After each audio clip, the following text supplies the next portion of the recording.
Sir నమస్తే అండి. నమస్తే అండి. సార్ పవన్ కళ్యాణ్ గారు నెక్స్ట్ టైం ఒంటరిగా పోటీ చేయాలా? లేదంటే కూటమితో రావాలా? అసలు ఏమనుకుంటున్నారు మీరైతే? నేను వాస్తవంగా పవన్ కళ్యాణ్ ఫ్యాన్ని. హ్మ్. ఆ, నేను ఆలోచించేది ఏంటంటే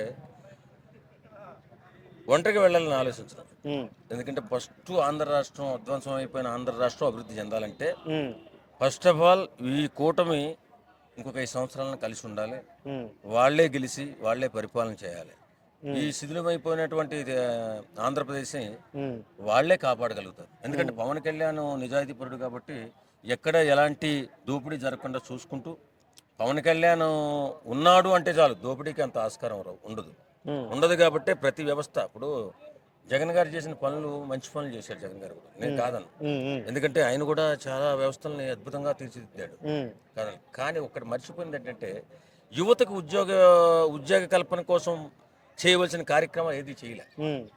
ఈ పేద ప్రజలకి ఆ, డబ్బుల రూపంలో బటన్ నొక్కడం తప్ప అభివృద్ధి అంటే ఏమిటి? ఫ్యాక్టరీలు, ఐటీ కంపెనీస్ ఇవన్నీ నెలకొల్పితేనే భవిష్యత్ తరాలకి ఉద్యోగాలు వస్తాయి. హ్మ్. హ్మ్. మరి అలాంటి నెలకొల్పకుండా తాత్కాలికమైనటువంటి ఆ, ఆలోచనతో ఆ డబ్బులన్నీ పంచేయడం జరిగింది. హ్మ్. అందువల్ల ఆ రాష్ట్రం విధ్వంసం అయిపోయిందని చెప్పడానికి మేము చెప్తున్నాం అంతే. ఓకే. మీరే అంటున్నారు పవన్ కళ్యాణ్ గారు నిజాయితీపరుడు, అవినీతి జరగకుండా చూస్తాడని. అవును. కానీ దీనిని భరించే శక్తి అవతల పార్టీ వాళ్ళకి కూడా ఉండాలి, కూటమికి కూడా. ఇప్పుడు దాని వల్లనే కదా మొన్న ఈ మధ్య నారా లోకేష్ గారిని డిప్యూటీ సీఎంగా ప్రకటించాలని చెప్పి ఒక ఎలిగేషన్ తీసుకొచ్చారు. ఇవన్నీ ఎలా చూస్తారంటారు? ఏమంటే నాశనం అయిపోయినప్పుడు ఏ కోరికలు పుడతా ఉంటాయి. హ్మ్. ఇప్పుడు మనిషి సర్వనాశనం అయిపోవడానికి అలాంటి కోరికలే పుడతాయి. ఎందుకంటే ఇప్పుడు బ్రహ్మాండంగా జరుగుతుంది. హ్మ్. ఆ మధ్యలో ఎవడొకడు విషం పుల్ల వేయాలి కదా! హ్మ్. హ్మ్. అది ఎవరి ద్వారాగా జరిగిందని తెలియదు కానీ ఆ ప్రచారం. హ్మ్. ఆ ప్రచారం జరిగినందువల్ల ఏం చేస్తారు? పవన్ కళ్యాణ్ తగ్గించడానికి చూస్తున్నారని చెప్పి పవన్ కళ్యాణ్ అభిమానులు వీళ్ళు కొంచెం వెనకడుగు వేసే పరిస్థితి ఉంది. అప్పుడు పవన్ కళ్యాణ్ గారు నాకెందుకని పక్క తప్పుకుంటే ప్రభుత్వానికి ప్రమాదం ఉంటుంది. హ్మ్.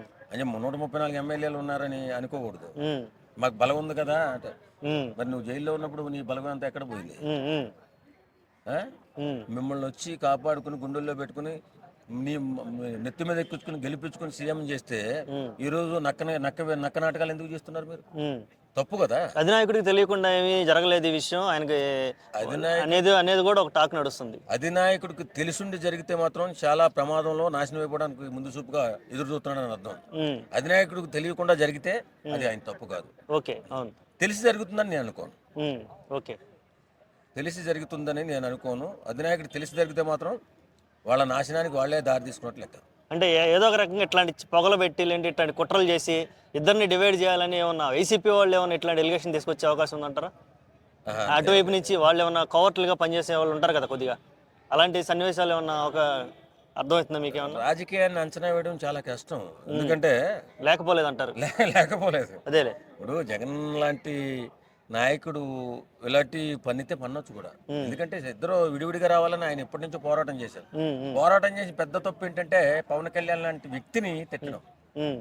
ఇప్పుడు పవన్ కళ్యాణ్ లాంటి వ్యక్తి రాజకీయాలలో ఇప్పుడు ప్రస్తుత రాజకీయాల్లో పవన్ కళ్యాణ్ లాంటి మంచి మనిషి సంపాదించిన దాంట్లో 80% దాన ధర్మాలు చేసేసి పేద ప్రజల అభ్యున్నతికి ఉపయోగపెట్టినటువంటి రాజకీయ నాయకుడు ఈ గత 10-15 సంవత్సరాల నుంచి కానీ అంటే నేను రాజకీయాలకు నిశ్చితంగా పరిశీలిస్తున్నప్పుడు ఒక 50 సంవత్సరాల లోపు అంత గొప్ప నాయకుడు ఎవరు లేరు.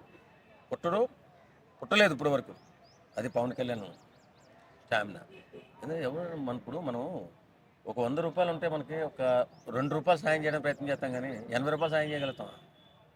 ఇప్పుడు మనం ఏదన్నా మన దగ్గర ఉన్న డబ్బుల్లో 10 రూపాయల్లో 1 రూపాయి సాయం చేయగలుగుతాం కానీ 8 రూపాయలు సాయం చేయలేం కదా. ఎన్ని డబ్బులు ఆయన దానం చేశాడు. ఇప్పటికీ అలా చేసుకుంటూనే వస్తున్నాడు కదా. సంపాదించింది రాత్రులు కష్టపడిన పగులు పంచడం ఇప్పుడు చేస్తున్నాడు అది. ఓకే. అలాంటి వ్యక్తి రాజకీయాల్లో ఉన్నాడు ఎప్పుడన్నా? హ్మ్. లేడు కదండి. ఓకే. అలాంటి వ్యక్తిని ఎన్ని పోటీ పొడవాలని ఆలోచిస్తే వీళ్ళు పుట్టగతులు లేకుండా పోతారు. ఎవరికి నష్టం? ఎవరికి ఉపయోగం? ప్రజలు నష్టపోతారా? లేదంటే వాళ్ళు నాయకులు లాభపడతారంటారా? ఇటువంటి నాయకులు ఎలిగేషన్ల వల్ల అల్టిమేట్‌గా ఏం జరగబోతుంది? ప్రజలే నష్టపోతారండి. హ్మ్. ఈ నాకెందుకన్నా పక్కన కూర్చుంటే ఇంకా దోపిడీదారులంతా రాష్ట్రంలో పడి దూచేస్తారు. హ్మ్. అప్పుడు ఏమవుతుంది? అంతిమంగా ప్రజలు నష్టపోతారు. ఓకే. పవన్ కళ్యాణ్‌ని చిన్నతనం చేసి చూడాలని ప్రయత్నించకూడదు. ఆయన అలా ఉంటేనే ప్రభుత్వం సక్రమంగా ఎలాంటి దోపిడీ లేకుండా నడుస్తుంది, రాష్ట్రం అభివృద్ధి చెందుతుంది నేను అనుకుంటున్నాను. ఓకే అండి, thank you thank you very much. Sir. ఒకసారి